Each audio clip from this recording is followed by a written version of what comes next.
এই চূড়ান্ত একটা নির্বাচনী প্রসেসের মধ্যে দিয়ে যাওয়ার ফলে, এবং তোমার জন্য এটা একটা বিশাল বড় এক্সপিরিয়েন্স তো বটেই, লোকসভা নির্বাচনে প্রথমবার দাঁড়িয়েছো, সেখানে গিয়ে আমি জানি না তোমার রিয়েলাইজেশন হয়েছিল যে তোমার নৌকো খোয়া গেছে, কেবল নিজেকে ভাসিয়ে রেখেছো, বাঁচিয়ে রেখেছো, এখন কেমন মনে করছো?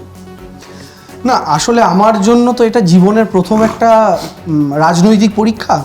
মানে আমাদের প্রত্যেকে, আমরা যখন ছাত্রাবস্থায় ছিলাম তখন মাধ্যমিক পরীক্ষাটাকে আমরা যেভাবে সিরিয়াসলি নিতাম, কারণ বাড়ির থেকে শুরু করে শিক্ষকরা তারা প্রত্যেকে বলতেন এটা জীবনের প্রথম পরীক্ষা, বোর্ডের ফার্স্ট এক্সাম। তো এটার ক্ষেত্রে সিরিয়াসনেস অনেক বেশি থাকে, প্রস্তুতি অনেক বেশি থাকে, টেনশনও তার চাইতে 4 গুণ থাকে। এটা ঠিক আমি আপনাদের আজকে বলছি যে শুরুতে গিয়েই যে আমি ভেবে নিয়েছিলাম যে তমলুক জিতবো, এমনটা কিন্তু নয়। কারণ আমি যখন যাই সেদিনকেও আমি জানি যে এই সিট আজকে, মানে শুরুর দিনে যখন আমরা ইলেকশন স্টার্ট করি সেই দিনে হয়তো আমরা 2 লাখ ভোটে পিছিয়ে স্টার্ট করেছিলাম। ফলে আমি জানতাম যে 2 মাসের মধ্যেই 2 লাখ ভোটটাকে পিছিয়ে এটাকে উল্টো করে দেওয়া হয়তো অতটা সহজ কাজ নয়, কিন্তু আমরা চেষ্টা চালিয়ে গিয়েছিলাম। তো সেই জায়গা থেকে দাঁড়িয়ে প্রথম দিন থেকেই ব্যাপারটা বুঝেছিলাম। আমি তো আবার বলছি, আমাদের নিজেদের এস্টিমেট যা ছিল, আমি যখন যাই সেখানে পা দিই সেই মুহূর্তে 2 লাখ ভোটে পিছিয়ে আছি। তো সেইখান থেকে 2 লাখ ভোটকে মেকআপ করে জেতার জায়গায় যাওয়া, আমি জানতাম এটা অনেকটা কঠিন কাজ, কিন্তু তারপর আমরা পরিশ্রম করেছি। এবং সেই পরিশ্রম করার পর লাস্ট মোমেন্টে আমাদের জন্য প্রবলেমেটিক আরও হয়ে গিয়েছিল। নন্দীগ্রামে যে খুনটা হলো, আপনাদের মনে আছে, ইলেকশনের জাস্ট 2 দিন আগে একজন মহিলা খুন হলেন এবং শুভেন্দু অধিকারীর কারসাজিতে এই কাণ্ডটা ঘটানো হয়েছিল। আমি প্রথম দিনই ওখানে ঢোকার পরই বলে দিয়েছিলাম ইলেকশনের কয়েকদিন আগে শুভেন্দুবাবু খুন করাবেন, হয় নিজের কর্মীকে নাহলে আমাদের কর্মীকে, এবং ঠিক সেই জিনিসটাই হয়েছিল। ওই জিনিসটা হওয়ার পর নন্দীগ্রাম সহ গোটা জেলা এবং গোটা লোকসভাটাকে পোলারাইজ করার চেষ্টা করেছিল তারা, যে মানে একটা নির্দিষ্ট ধর্মের লোকেদের হাতে একটা নির্দিষ্ট ধর্মের মহিলা মারা গিয়েছেন, এরকম একটা প্রচার। ফলে ভোটের ঠিক 2 দিন আগে আমাদের মনে হয়েছিল যাবতীয় যা পরিশ্রম করলাম সবটাই বোধহয় বৃথা হয়ে গেল। তো যাই হোক, তারপরেও আমরা ওই জায়গাটা ম্যানেজ দিয়ে কোনোরকমভাবে ইলেকশনটা করি। এবং আফটার ইলেকশন এক্সপেকটেশন ছিল যে লড়াইটা হয়তো লড়াইয়ের মতো করে হবে।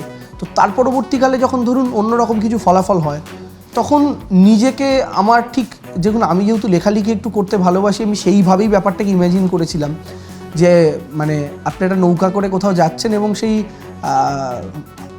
জলপথে যে নৌকাটা আপনার ভরসা, সেই নৌকাটাই ধরুন নেই আপনার কাছে, মানে আপনি তো সেই মুহূর্তে অসহায়। তো আমার সেই অসহায় ফিলটা হচ্ছিল চূড়ান্ত হার্টব্রেক ভীষণভাবে। যদিও পলিটিক্সে বাস্তবকে চিনতে শেখাটা ভীষণ গুরুত্বপূর্ণ একটা বিষয় এবং সেটাকে রিয়েলাইজ করে এগিয়ে যাওয়াটা, কিন্তু আমি আবার বললাম ভীষণভাবে ইমোশনালি কানেক্ট হয়ে গেছিলাম তমলুকের মানুষের সাথে, তমলুকের সাথে, তার ইলেকশনের সঙ্গে। ফলে সেইটা নিয়ে আমার ওই ফেসবুক পোস্ট করা। আজকের দিনে দাঁড়িয়ে আমি অনেকটা ওভারকাম করে এসেছি সেই পরিস্থিতি।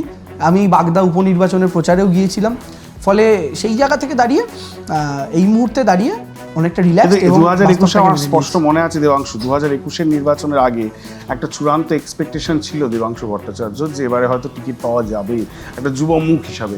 সেটা যখন ফুলফিল হয়নি, কিন্তু 2024 গিয়ে সেই আশাটা পূর্ণ হলো। মানে এত বড় একটা স্টেজে লোকসভায় পার্টি মানে দায়িত্ব দেওয়া এবং তমলুকের মতো হাই প্রোফাইল সিটে, সেখানে গিয়ে হ্যাঁ একটা নিরাশার জায়গা তো থাকা খুব স্বাভাবিক, মানে প্রথম প্রেমের হার্টব্রেকের মতো, কিন্তু টিকিট পাওয়াটা বড় একটা উপলব্ধি। একদম। তবে আমি একটা কথা বলে দিই, 2021 কিন্তু আমার এক্সপেকটেশনের চাইতেও আমার আশেপাশের মানুষেরা আমাকে অনেক বেশি বলেছিলেন যে তুই টিকিট পাবি।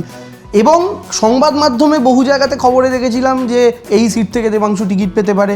ফলে আমি নিজে যতটা না জানি, আমি দেখছিলাম সংবাদ মাধ্যমে এবং আমার বন্ধু বান্ধবরা তার চেয়ে বেশি জানে। বিশেষ করে যে আসন নিয়ে আমার আলোচনা চলছিল বালি বিধানসভা, সেখানে নমিনেশন করে স্কুটিনির ডেট সেই অনুযায়ী আমার 25 বছর বয়স হচ্ছিল না।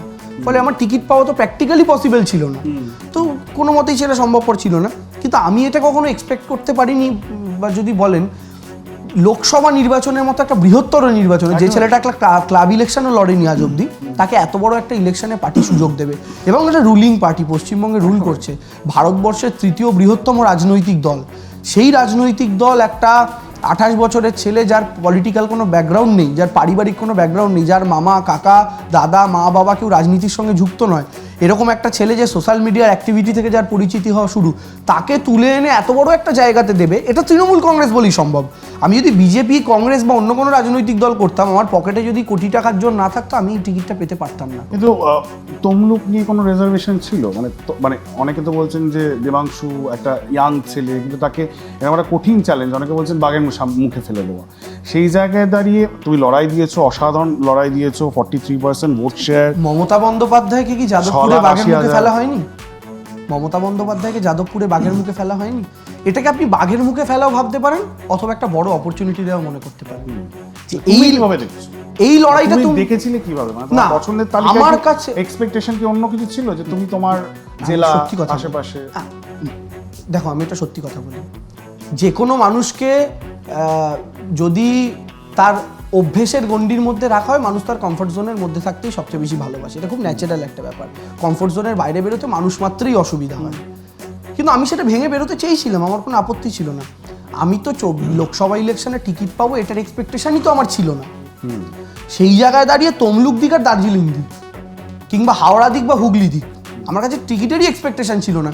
সেখানে দল আমাকে এটা মনে করা যে তমলুকের মতো একটা টাফ সিট, একদম সেই আসনে এই ছেলেটা আমাদের বেট হতে পারে, এই ছেলেটা আমাদের ঘোড়া হতে পারে, এটা যে পার্টি অনুভব করেছে, এটাই তো আমার জন্য বিরাট বড় পাওয়া। এবং যেভাবে মমতা বন্দ্যোপাধ্যায় নিজে ওপেন স্টেজে বিভিন্ন জনসভায় বলেছেন যে দেবাংশু জিতবে, হ্যাঁ, এবং এই ভরসাটা। আমি ওটাই বলছি, পার্সোনালি মমতা বন্দ্যোপাধ্যায় এবং অভিষেক বন্দ্যোপাধ্যায় আমাকে স্নেহ করেন, ভালোবাসেন, সেটা তো একটা দিক, সেটা দলের সমস্ত কর্মীকেই তারা ভালোবাসেন তাদের মতো করে। কিন্তু তার বাইরে গিয়ে বিশ্বাসটা জন্মানো যে এটা যদি পারে দেবাংশুই পারবে, অন্য কেউ পারবে না, সেই জায়গা থেকে দেওয়া, এটা আমার কাছে বিরাট বড় পাওনা হয়েছে। এবং সত্যিই তো, মানে যে জায়গাতে প্রায় 2 লাখের কাছাকাছি ভোটে পিছিয়েছিলাম আমরা প্রায় আসনটাকে 70,000-এর কাছাকাছি মার্জিনে আনতে পেরেছি। 5%-এর গ্যাপ আমাদের, যদি বলেন গোটা হিসাবটা কোথায় গুলিয়ে গেল? আমি আপনাকে বলতে পারি, এবার লোকসভায় জিতে এমপি হয়েছে আমাদের দল এবং বিজেপির মধ্যে থেকে, বা অন্য রাজনৈতিক দলের থেকে। আমি যে পার্সেন্টেজ ভোট পেয়েছি, সেই পার্সেন্টেজ ভোটের চেয়ে কম পার্সেন্টেজ ভোট পেয়ে তারা এমপি হয়েছে। ঠিক ফার্স্ট পাস দ্য পোস্ট সিস্টেমে তাই হয়। আমার সিটে মুশকিল কি হয়ে গেল, সিপিএম যে আসনে নতুন যুব প্রার্থীদের মুখ করেছে, তারা কিন্তু কম্পারেটিভলি বেটার রেজাল্ট করেছে। যেমন আমি এক্সাম্পল দিচ্ছি, ধরুন আমার হোম কনস্টিটিউয়েন্সি শ্রীরামপুর, সেই শ্রীরামপুর থেকে দীপশিতা প্রায় 15% ভোট পেয়েছে। আচ্ছা, ডিসাইডিং ফ্যাক্টরও হয়েছে বিভিন্ন সিটে, তারা হয়তো জিততে পারেনি, কিন্তু তারা ভোট পেয়েছে। হ্যাঁ। ধরুন যাদবপুরে সৃজন 19%-এর কাছাকাছি ভোট পেয়েছে, সেম 19%-এর কাছাকাছি ভোট দমদমে সুজন চক্রবর্তী পেয়েছে। তা আমার সিটে যেমন সায়নকে ক্যান্ডিডেট করলে, আমিও ভেবেছিলাম সে একটা ইয়ং ফেস এবং সেও একটা ভালো ভোট পোল করবে। আপনি রেজাল্টে দেখুন 5% ভোট পেয়েছে। আমার আর বিজেপির গ্যাপও 5%, সায়নও ভোট পেয়েছে 5%। সায়ন যদি দীপশিতার মতো না হলেও, সৃজনের মতো না হলেও, সুজন বাবুর মতো না হলেও, অন্তত যদি 10% ভোট সায়ন পায়, সিটটা কিন্তু বিজেপি জেতে না।